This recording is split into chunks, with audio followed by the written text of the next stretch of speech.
Halo semua, perkenalkan nama saya Wesley Richard Arthur. Saya berasal dari Universitas Katolik Sukiyo Pranoto dengan nomor induk mahasiswa yaitu 20F30005. Pada kesempatan hari ini saya akan membahas tentang pembangkit listrik tenaga sampah atau yang biasa kita kenal dengan PLTSA. Oke, pendahuluan. Kenapa sih PLTSA itu harus ada? Nah, itu dikarenakan kota besar dan metropolitan di Indonesia saat ini mengalami krisis sampah karena tempat pembuangan TPA atau tempat pembuangan akhir sudah hampir penuh. Sejalan dengan pertambahan penduduk dan peningkatan gaya hidup yang semakin konsumtif, timbullah sampah semakin besar dan beragam. Sementara saat ini perkembangan penanganan sampah di Indonesia sangatlah masih kurang optimal, sehingga sebagian besar sampah yang masih tertimbun di TPA atau tempat pembuangan akhir. Pencarian lahan untuk TPA pun sangatlah sulit untuk dilakukan, sementara jumlah sampah yang terus meningkat. Oleh karena itu, dibuatlah pembangkit listrik tenaga sampah atau PLTSA. Lalu dibuat Perpres nomor 35 tahun 2018 tentang percepatan pembangunan instalasi pengolahan sampah menjadi energi listrik berbasis teknologi ramah lingkungan. Dalam peraturan ini, percepatan pembangunan PLTSA ditetapkan pada 12 lokasi, yaitu ada di Provinsi DKI Jakarta, Kota Tangerang Selatan, Kota Bekasi, Kota Bandung, Kota Semarang, Kota Surakarta, Kota Surabaya, Kota Makassar, Kota Denpasar, Kota Palembang, dan Manado. Oke, kita lanjut ke cara kerja PLTSA. Cara kerja PLTSA yang akan saya bahas yang pertama ini adalah proses pembakaran atau thermal. Proses pertama kali, sampah akan dikumpulkan dari rumah-rumah, dibawa oleh truk, lalu dibawa ke dalam tempat PLTSA ini, akan dimasukkan ke waste bunker atau yang di sini ada gambar nomor 1 ini. Dia akan dimasukkan ke situ untuk diendapkan airnya supaya nanti saat dibakar bisa lebih optimal. Itu biasa didiamkan sampai 6 atau 7 hari. Setelah dari didiamkan ini, nanti akan diambil oleh crane yang ada di angka nomor 4 ini. Setelah diangkat sama crane, sampah itu akan airnya itu akan dilindih, terpisah dengan sampah. Sampah yang sudah cukup kering kemudian masuk ke dalam stroke gate water has recover boiler atau yang biasa kita sebut dengan boiler. Proses di dalam boiler itu terdapat pembakaran di atas suhu 950 derajat Celcius. Lalu panas yang keluar menimbulkan terjadinya proses penguapan air di dalam boiler. Semua bagian sistem ini tertutup dengan baik sehingga tidak ada emisi gas yang keluar tanpa proses pengolahan dari sistem pengolahan ini. Karena kalau sampai bisa keluar itu agak bahaya. Lalu air yang di dalam boiler yang telah menguap ini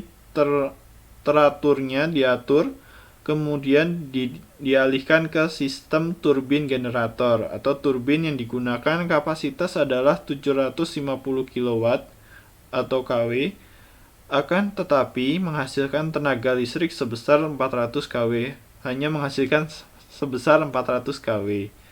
Hasil pembakaran menimbulkan asap dan asapnya diproses dengan teknologi pendinginan secara tiba-tiba dengan penyemprotan air sehingga suhu asap pembakaran turun secara drastis. Gas-gas berpotensi mencemari udara tidak akan muncul karena akan diserap melalui saluran dilapisi oleh karbon aktif. Karbon aktif ini berfungsi untuk menyerap gas-gas yang berbahaya dan juga berfungsi untuk sebagai penyerap bau. Lalu asap dialirkan kembali ke kantong filter sehingga partikel yang masih terbawa atau yang tidak tertangkap oleh karbon aktif itu akan diserap lagi di dalam kantong filter tersebut. Lalu ini sebenarnya ada cara yang kedua, yaitu cara kerja PLTSA, proses teknologi tinggi fermentasi metana atau gasifikasi. Sebenarnya ini agak menyinggung, ya nggak menyinggung juga sih, ini masuk ke biomasa, pembangkit listrik biomasa, tapi ya di sini saya bahas sedikit saja. Memasukkan sampah ke dalam lubang, selanjutnya di tanah akan diratakan dan dipadatkan, kemudian ditutup dengan tanah gembur, demikian seterusnya hingga berbentuk lapisan. Kemudian memanfaatkan gas yang sudah terbentuk. Proses selanjutnya adalah memasang pipa, menyalurkan untuk mengeluarkan gas. Gas selanjutnya dialirkan menuju tabung pemurnian sebelum pada akhirnya akan menjadi bahan bakar untuk memanaskan air untuk menjadikannya uap dan akan dialirkan ke generator untuk memutar turbin, lalu turbin akan menghasilkan listrik. Nah, seperti yang gambar di sini itu, ini dimana sampah-sampah akan diratakan lalu ditutup oleh tanah dan nanti akan terjadi fermentasi, akan mengeluarkan gas metana. Nah, nanti baru dimasukkan pipa itu. Oke, dari PLTSA itu juga memiliki keuntungan, yaitu pemanfaatan sampah yang berlebih banyak di kota-kota yang dihasilkan oleh manusia. Lalu yang kedua, memenuhi kebutuhan listrik penduduk, ya walaupun memang nggak sebesar pembangkit listrik yang lain, tapi ini kan juga bermanfaat karena dia mengurangi sampah dan menghasilkan keuntungan listrik.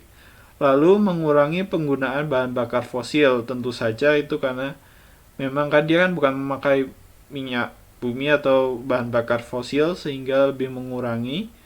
Lalu sumber bahan bakar relatif lebih mudah didapat dan ekonomis. Itu pasti sekali karena sampah mana mungkin ada yang mau bayar gitu kan ya. Lalu di sini akan bahas kelemahan. Lahan yang dibutuhkan cukup luas, ya karena di situ kan memang prosesnya agak cukup panjang ya, jadi membutuhkan cakupan untuk cakupan untuk pabriknya itu cukup luas.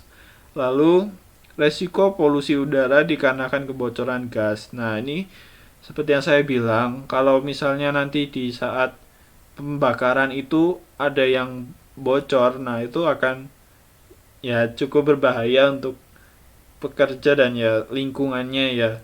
Lalu dapat menyumbang efek rumah kaca, biaya operasi tinggi. Nah, di sini ada penerapan yang sudah ada, yaitu ada di Surabaya ini, dan di sini juga ada yang di Bekasi, dan yang di sini ada yang di Semarang. Itu Semarang kayaknya itu dia menggunakan yang biomasa ya, yang pakai gas metana. Mungkin segitu saja dari saya. Semoga yang saya berikan atau yang saya infokan ini akan bermanfaat untuk lainnya. Terima kasih.